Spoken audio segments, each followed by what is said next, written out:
നോക്കൂ നിങ്ങൾ, ആയിഷ റളിയല്ലാഹു അൻഹ അവർ പറയുകയാണ്, യർഹമുല്ലാഹു നിസാഅൽ മുഹാജിറാത്തിൽ ഉവൽ, ആദ്യകാല മുഹാജിരീങ്ങളായ സ്ത്രീകൾ, അവരെ അല്ലാഹു സുബ്ഹാനഹു വ തആല അവർക്ക് കരുണ ചൊരിയട്ടെ.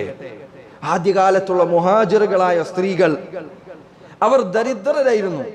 ധരിക്കാൻ ആകെ ഒരു വസ്ത്രമാണുള്ളത്. അത് തന്നെ അവരുടെ ശരീരം മുഴുവൻ മറക്കാൻ ചിലപ്പോൾ അനുയോജ്യമല്ല. അങ്ങനെ ഇരിക്കെ വിശുദ്ധ ഖുർആനിൽ ആയത്ത് അവതരിച്ചു. അല്ലാഹു പറഞ്ഞു, വൽയദ്രിബ്ന ബിഖുമുരിഹിന്ന അലാ ജുയൂബിഹിൻ, അവരവരുടെ വസ്ത്രം അവരുടെ ശരീരത്തിലൂടെ താഴ്ത്തിയിടട്ടെ, അവരുടെ ശരീരം അവർ മുഴുവൻ മറക്കട്ടെ.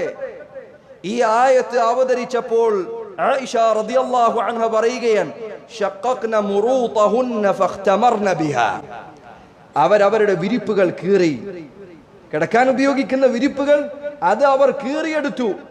എന്നിട്ട് അത് അവരുടെ വസ്ത്രത്തിൽ തുന്നിപ്പിടിപ്പിച്ചുകൊണ്ട് അവർ